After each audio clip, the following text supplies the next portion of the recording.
Okay, next, let's have now the other given, or the other example. We have rectangle RSTU. Actually, ang given dito is nakasulat siya as rectangle. So, this is a rectangle, ha? Rectangle RSTU. It's a given. So, ngayon, other given natin, aside sa rectangle RSTU, we have line segment RT. So, ang line segment RT is, wait lang, lagyan lang natin to. So, line segment RT, that means ang measurement niya is 12. So, kapag ganyan, sinusulat ko muna siya doon sa mismong figure para hindi ako malito mamaya. And then, RS, ang measurement ng RS, it's not given directly as yung mismong measurement. Pero meron nakalagay dito na this is 2/3 of RT. So, kapag sinabi natin 2/3 of RT, that means ang basis natin dito is the measurement of RT. Next, for the ST, saan yan? Ito yun. ST, ang measurement niya is 1/3 of RT. So, 1/3 of 12. So, ganun siya niyan. No? And then, we're going to find itong mga measurement ng mga to. Okay? So, we have, now, let's start with the measurement of RS. So, para mahanap ko yung measurement ng UT, ang kamukha ng UT is yung RS. So, these are equal. Okay? Kasi nga, opposite sides of a parallelogram are congruent. And kapag sinabi natin opposite sides of a parallelogram are congruent, automatic property din yun ng rectangle. Okay? So, para ma-solve natin, solve the measurement of UT. So, UT is, anong property pala yung gagamitin natin? So, ang property na gagamitin natin ay opposite sides of a parallelogram are congruent. So, parallelogram pa rin ginamit ko kahit na rectangle yan. Kasi property pa rin yun ng rectangle din. Okay? So, ngayon, opposite side. So, UT, line segment UT is congruent to line segment RS. Okay? So, kailangan muna natin makuha yung measurement ng RS. So, para makuha natin yung measurement ng RS, kailangan nating isolve yan. So, RS is 2/3 of RT. Kaya measurement ng RT is 12. So, substitute natin yon. So, RS is, so, multiply lang natin. O kaya, divide na natin to. Pwedeng i-divide to. So, 4 na yung answer natin. Kasi 12 divided by 3 is 4. And then, 4 times 2 is 8. So, measurement ng RS is 8. So, kung ang RS natin is 8, measurement nito is 8, that means, saan ba yun? Ayan. So, ang RS natin, RS, is congruent, di ba, kay UT. Pag sinabi natin RS, if RS is congruent to UT, then RS is equal to, then the measurement of RS is equal to the measurement of UT. So, kung ang RS natin is 8, that means this is also 8. So, UT, the measurement of UT is also 8. So, yan yung answer natin. Okay, so, nasolve na natin yung letter A. Let's have letter B, SU. So, SU naman, ang kamukha ng SU. Ayan, SU. Ito pala yung SU. Okay, so SU, ito yon. Ang kamukha niya is RT. So, paano natin nasabi na magkamukha sila? So, dito ko nilagay yan. So, let's solve for the, ano yan? SU. Measurement of SU. Yan. Capital letter U. Yan.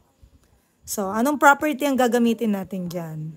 So, property ng rectangle. So, sabi dyan, the diagonal ang SU. So, SU is a diagonal ng rectangle. Diagonal of a rectangle. So, the diagonal of a rectangle are congruent. The diagonals pala. So, ibig sabihin nun, ang measurement ng SU is congruent to line segment RT. If, ayan ha. Then, that means SU is equal to the measurement of RT. So, kung ang RT natin, ang measurement nito is 12, then that means SU is also 12. So, line segment SU is equal to 12. So, yun yung measurement niya. So, alam na natin na 12 yon. Okay? So, next, let's have letter C. RU naman.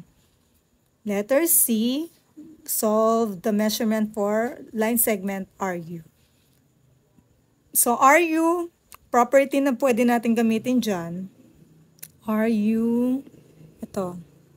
So, ayan, magkamukha naman itong dalawang ito. Dalawang tick mark ang nilalagay ko kasi nga, di naman nila ka-equal itong UT tsaka yung RS. Okay? Since it's a rectangle. So ngayon, the property ang property na gagamitin natin is similar dun sa letter A. So opposite sides of a parallelogram are congruent. So that means RU is congruent to ST. Tama? Then, the measurement of RU is equal to measurement of ST. Yan. So, ngayon, hindi naman directly given yung measurement ng RT. So, we need to, yung measurement ng ST rather. So, we need to solve for that. So, let's solve. Ano sinasolve kasi natin? ST. Solve ST para mahanap natin measurement ng RU.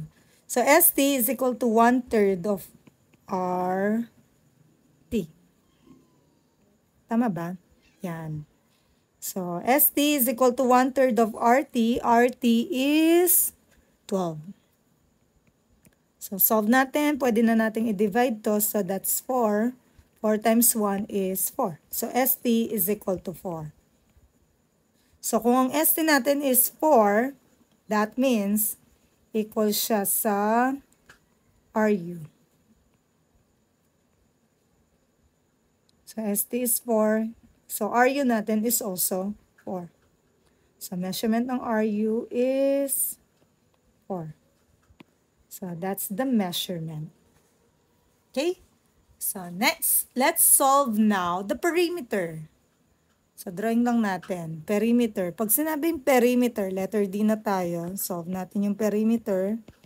So, when we say perimeter, ito yung outline. So, it's the total or the sum of all the sides ng isang plane figure. Okay, so solve natin yung perimeter. So, ayan. So, RU is 4. So, 4 yan. 4 din yon. RU. Tama ba? Ay, RUST. ST. Ay, wait lang. RU pala ito. ST yung kabila. Tama ba? RUST.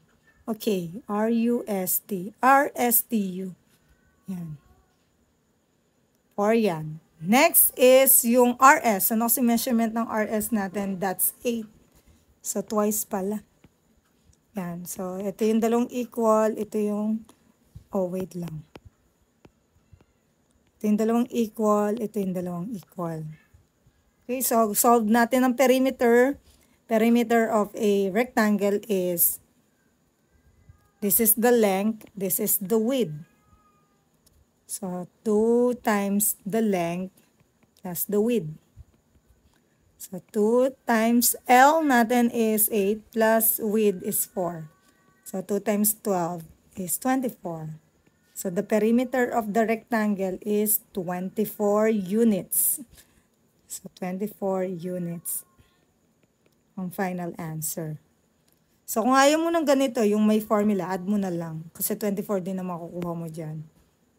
Okay, so perimeter is 4 plus 4 plus 8 plus 8. So, the answer is also 24 units. So, that's it for the rectangle.